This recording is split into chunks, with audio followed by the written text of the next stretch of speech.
Lorsqu'il s'agit de faire notre lit, il y a 3 types de personnes et je vais vous donner quelques exemples. De cette façon, vous verrez et pourrez vous situer.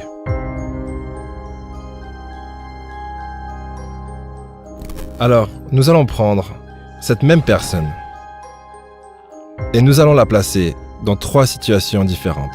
Et nous la ferons répéter cela encore et encore. Et nous verrons comment cette habitude influe ensuite sur la manière dont cette personne perçoit le monde et agit dans le monde. Ce genre de choses comme faire son lit peut sembler anodin, mais c'est capital. Car encore une fois, nous répétons ces actions encore et encore. Et 30% de votre vie a lieu dans cette chambre à coucher. 1/3 de votre existence se déroule dans cet espace. Donc imaginez-vous à quel point ce que vous faites dans cette pièce, la façon dont vous vous conditionnez là-dedans, finit par avoir un effet sur votre comportement et à influencer vos habitudes. C'est la raison pour laquelle nous en parlons aujourd'hui. Car sérieusement, si cela représente 1/3 de votre vie, cela impactera évidemment votre comportement et cela en dira long sur la qualité de vos habitudes. Une vague gigantesque peut se fracasser contre un rocher sans laisser la moindre trace, tandis qu'une humble goutte d'eau, tombant avec une persévérance et une régularité sans faille, finira par sculpter son passage au travers de ce même rocher. Juste avant de mourir, un vieux sage a dit « C'est des graines de nos choix les plus infimes que poussent souvent les arbres de nos plus grandes peines. » En fait non, c'était juste moi, mais peu importe. Peut-être que tu n'aimes pas trop faire ton lit le matin, mais la question c'est, es-tu vraiment prêt à en subir les conséquences? Je vais donc vous montrer 3 exemples, avec la même personne, mais 3 habitudes différentes. Et nous verrons comment cela influence ensuite le reste de sa vie. Alors, le premier individu est vraiment comme tout le monde. Il va se coucher, il se réveille, et en se réveillant, il est un peu embrumé. Il prend son temps, il tourne un peu dans son lit, jette un œil sur son téléphone, et après avoir traîné assez longtemps, il est temps de se lever. Donc il se rend tranquillement à la salle de bain, se brosse les dents, se lave le visage, tout ça en prenant son temps. Lorsqu'il est prêt, il retourne dans sa chambre et il commence à la ranger, à faire son lit, en prenant son temps. Et puis, il sort de sa chambre. Deuxième scénario. Cet individu va se coucher comme le premier. Mais le matin, dès le moment où il entend son réveil sonner, il se lève immédiatement.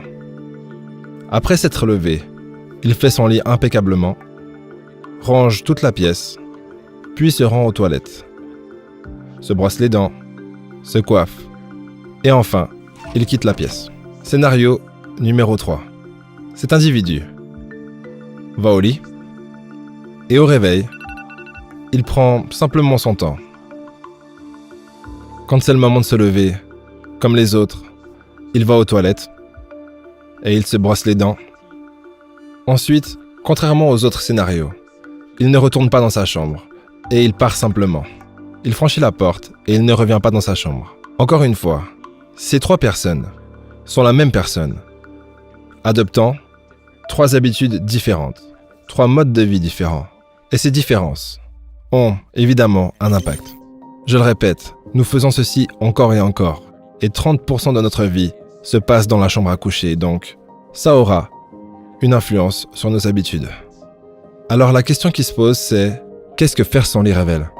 Quel est le lien entre cela, vos habitudes et votre comportement?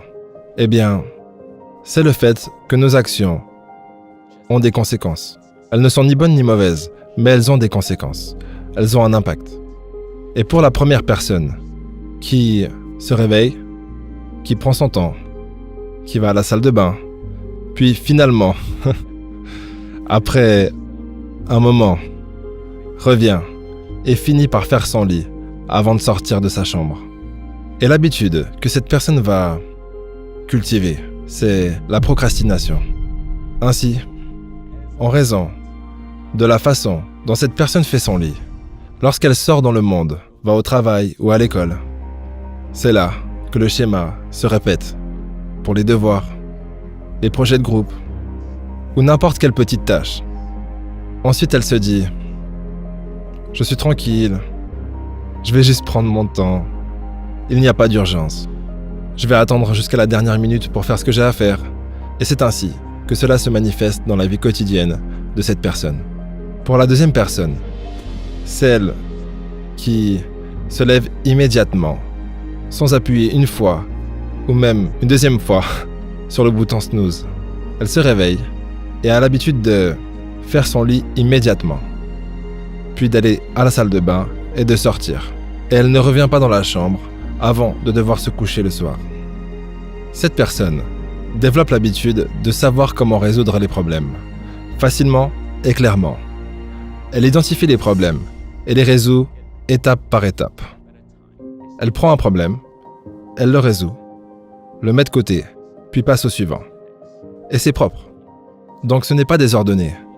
Il n'y a pas d'hésitation, pas de je prends mon temps ou je procrastine. Et cela entraîne son esprit. Et l'esprit dit « Ah non, laisse-moi finir cette tâche. Tâche numéro 1, je vais faire de mon mieux. Et je vais terminer cette mission. Puis je vais passer à la tâche numéro 2. D'accord, une fois que c'est fait, je passe à la tâche numéro 3. Parce que l'esprit est déjà structuré et entraîné de cette façon. Rappelez-vous que nos pensées répétées forment nos habitudes et que nos habitudes façonnent notre comportement. Et finalement, notre comportement finit par devenir une partie de notre personnalité. Beaucoup de gens pensent que c'est les grandes décisions de la vie qui font la différence. Mais je pense plutôt que ce sont les petites décisions anodines qui prédéterminent les choix que l'on prendra face à des enjeux beaucoup plus importants. Autrement dit, il n'y a pas de petites décisions. Imaginez être le capitaine d'un navire et de changer de seulement quelques centimètres votre cap. Ce n'est que quelques centimètres. Mais vous finirez dans un autre pays, voire sur un autre continent. Ce que je veux dire, c'est que la manière dont vous accomplissez une tâche, aussi minime soit-elle, reflète inévitablement la façon dont vous aborderez n'importe quoi. Pour vous donner un exemple, ce matin, j'étais vers le frigo et mon chat me demandait des courgettes. Oui, c'est me demander des courgettes. Et comme à mon habitude, je lui ai dit « Non Lily, dans 5 minutes !» Mais étant actuellement en train de travailler sur cette vidéo, j'ai réalisé que j'étais en train de renforcer l'habitude de procrastination. Morale de l'histoire, mon chat s'est régalé.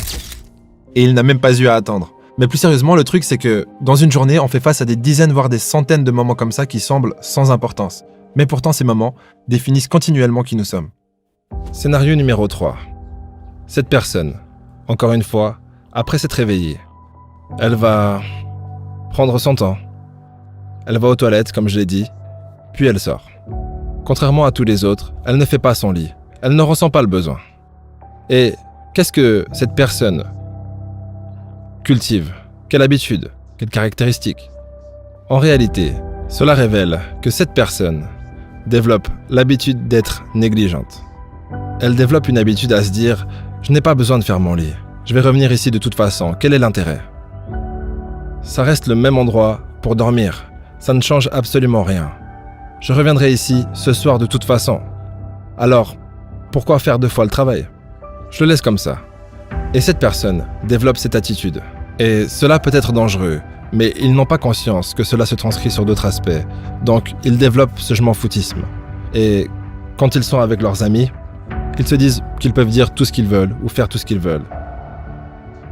Ils se disent « Je peux arriver en retard au travail, ça n'a aucune importance. Je peux rendre ces documents en retard, peu importe. » Mais encore une fois, ils développent cette habitude, cette négligence et cette incapacité à compartimenter les choses. Ils incorporent ce genre d'habitude dans leur vie professionnelle au quotidien et dans leurs relations avec les gens qui les entourent. Nos actions ont des conséquences.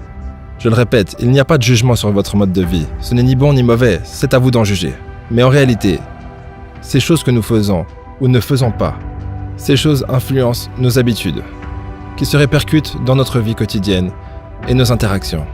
Et j'ai reçu énormément de conseils de mes maîtres et de mes frères moines au monastère. Ils m'ont tellement appris pour cultiver ces bonnes habitudes, pour améliorer ces habitudes, parce que la façon dont notre esprit est structuré, l'organisation de notre esprit se traduit directement dans notre environnement physique extérieur. Je vous le dis avec la plus haute sincérité, la main sur le cœur, dès maintenant, je vous promets que ces 21 prochains jours, je ferai mon lit tous les matins dès le moment où je me réveille. Et si toi aussi cet épisode t'a motivé à faire ton lit, bah fais-le et laisse un pouce en l'air. Et si tu soupçonnes une personne de ton entourage de ne pas faire son lit, eh bien partage-lui cette vidéo. Moi je vous dis rendez-vous au prochain épisode.